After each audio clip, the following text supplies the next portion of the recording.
Le matin du 6 juin 1944, la plus grande opération de débarquement jamais menée se déploie sur le littoral de Normandie.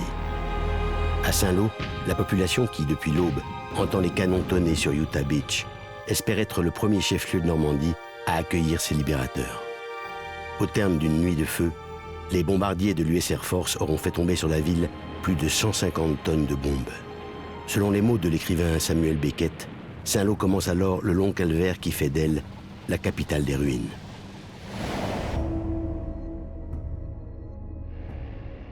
Depuis le début de l'année 1944, les planificateurs britanniques et américains sont à pied d'œuvre. Les Alliés vont tenter de prendre la maîtrise des airs par des opérations de bombardement contre l'Allemagne. Donc cela va se faire par différentes opérations. Donc l'opération Point Blanc, on va chercher justement à détruire l'industrie aéronautique allemande.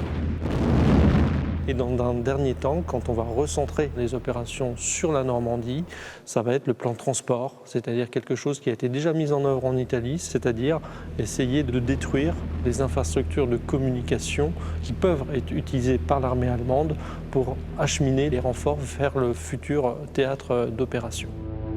Aux États-Unis et en Grande-Bretagne, les usines d'armement tournent à plein régime pour armer les forces aériennes. Le Transportation Plan se concrétise. Plus de 500 000 bombes sont larguées sur l'ensemble du territoire français. En quelques semaines, l'aviation alliée tue 36 000 civils français. Alors que la propagande de Vichy se déchaîne et veut exploiter le deuil, l'opinion française accepte ce sacrifice comme une condition de la victoire. Le 6 juin, nous étions à Saint-Lô, à la maison. J'avais 6 ans. On était à peu près à vol d'oiseau, à 200 mètres de la DCA qui était installée sur le Champ de Mars. Et donc, ça a canardé beaucoup.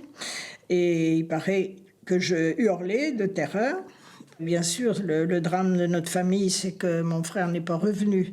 Mon frère, qui travaillait aux établissements Le Couffle, il est reparti chez son employeur et ils ont été à la gendarmerie de Saint-Lô, où une maman en pleurs disait que sa fille était sous les décombres.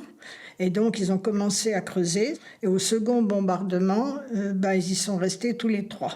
Et mon père a pu identifier mon frère grâce à ses chaussures qui étaient neuves. Le 6 juin 1944, Saint-Lô, carrefour important pour les Allemands entre Bretagne et Normandie, rejoint la liste des villes françaises détruites. Le calvaire de Saint-Lô ne se limite pas à la nuit de feu. En juillet 1944, les Alliés éprouvent de grandes difficultés à progresser dans le bocage normand.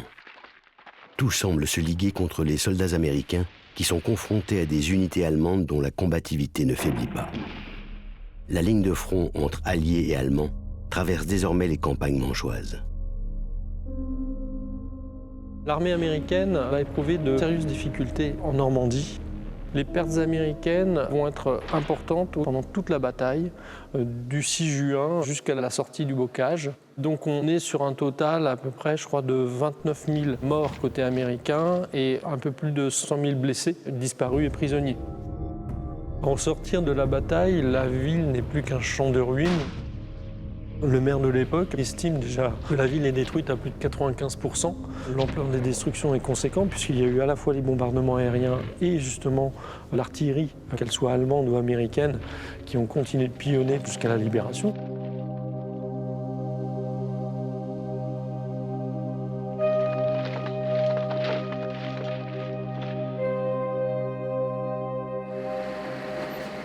Dans la ville en ruine, il faut se loger. Très vite, des constructions provisoires s'élèvent pour héberger les Saint-Lois qui ont pu s'échapper et qui reviennent. Les baraques resteront de longues années un élément familier du paysage local. Il faut aussi parer à tous les besoins vitaux.